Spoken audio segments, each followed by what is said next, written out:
Welcome back mga kabutil. Ngayon ay gagawa kami ng video tungkol sa air layering or markoting.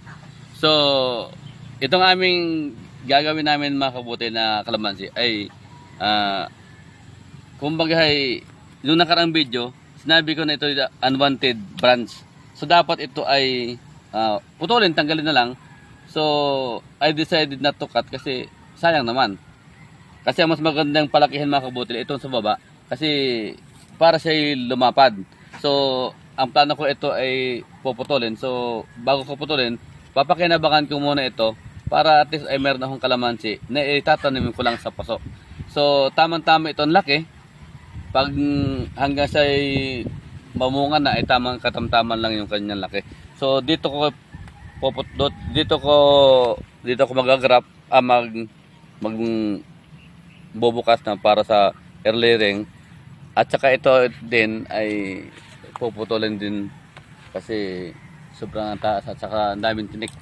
So sabi ko dati doon sa video ay talagang ito ay matagal mamunga kasi aantayin pa niya itong maging ganito yung kanyang mga dahon, no? Magiging matured at saka sumanga ng yung mga walang tinik. Kasi habang may tinik siya, hindi ito mamumulaklak itong sanga na ito. Pero possibilities na ito ay magbubunga. So ito ay hindi pa yan. So sayang naman yung panahon. So ito mga kabotil ay siguro mga 3 years na siguro or 2 years. So ito yung kalamansi na ito. At hindi pa talaga ito magbubunga. At plano ko rin ito mga kabotil na pabungahin siya agad. At yun ang aming isusunod na video. Pag natanggal namin ito ay pabubungahin ko agad ito. Ayan. So, ang pagmamarkot mga kabutil ay napakadali.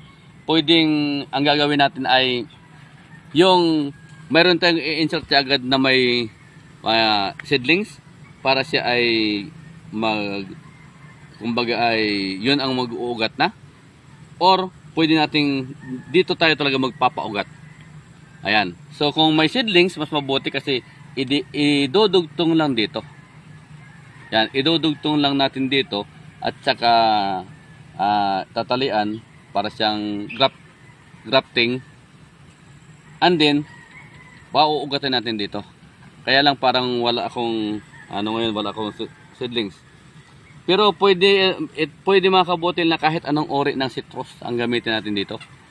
So, pwedeng gamitin natin yung lemon o yung yung kapamilya nito na hindi kasi nung pinapakinabangan tulad nung ginagamit lang ng pang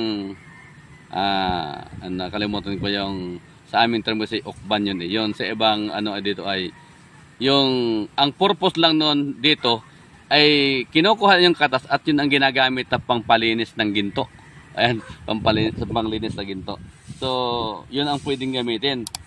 O pwede rin gamitin yung tinatawag na yung bayag usaba yun.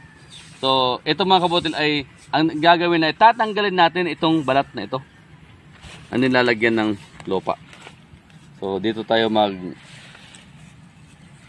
tatanggal at siguraduhin pag nagtanggal tayo ng balat ay dapat ay pati yung kanyang kadyum o yung pinaka madulas na part niya ay matatanggal yung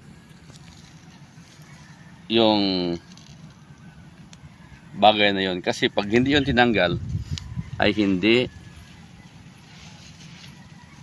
kaagad uugat. So ganun lang oh.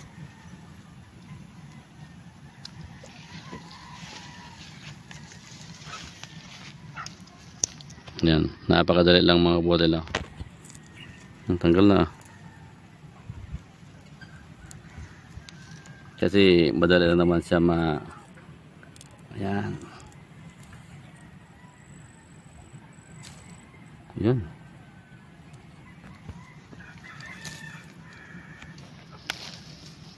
And then, yung sinasabi ko, ito yung part na yung parang second layer na skin ay dapat ay matanggal din natin.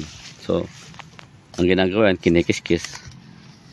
Kasi pag hindi ito tinanggal ay dito dadaan yung mga nutrient at posibleng hindi siya ugat. Ngayon pag nakat na ito, ay mapipilitan siyang umugat dito para siya ay mabuhay, makasurvive. Ayan. So yun ang ginagawa ko sa amin sa school, doon sa school. Maraming puno ng mangga sa palibot na mga tanim.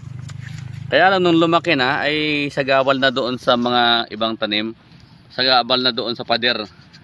Nasa tabi ng pader ay pag hindi namin papatayin ay masisira yung pader. Sayang yung aming perimeter fence. So ang ginawa ko, binalatan sa mga estudyante, tapos pinatanggal ko rin itong ganitong ito. Yan. So mga 1 year mahigit siya bago siya tuluyang mamatay.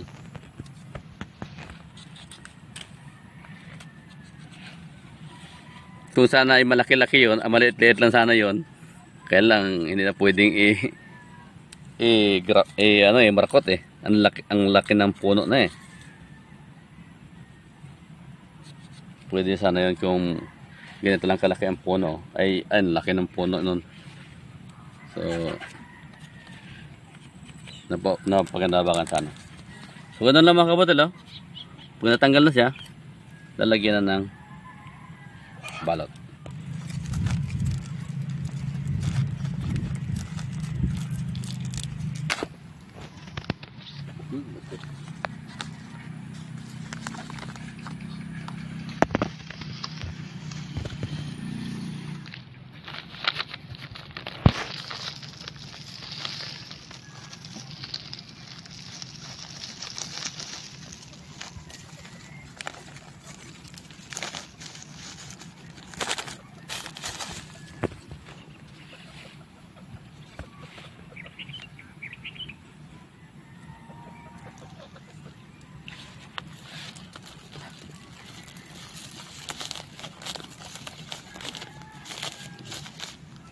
Ano pa yung ginamit namin mga kabutil icon. May carbonized rice, yung ito ay may halos siyang chicken manure at saka yung decomposed na ipa ng palay na hindi sunog siya. Yung isa naman ay carbonized rice. Yan, so ganoon lang, oh. And then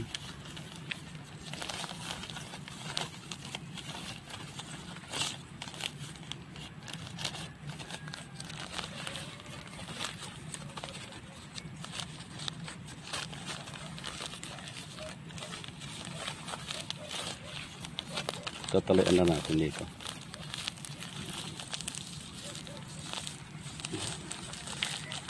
Pwedeng ang gamitin ay yung dati naggumawa ko nito ay ang ginamit ko ay yung mga bottled water na walang laman na. Yan, bubutasan lang para hindi na bagay madali na lang trabahoin.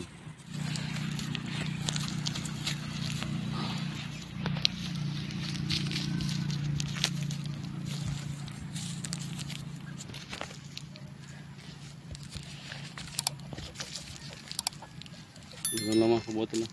Simple lang. Yung iba nga ginagamit ay yung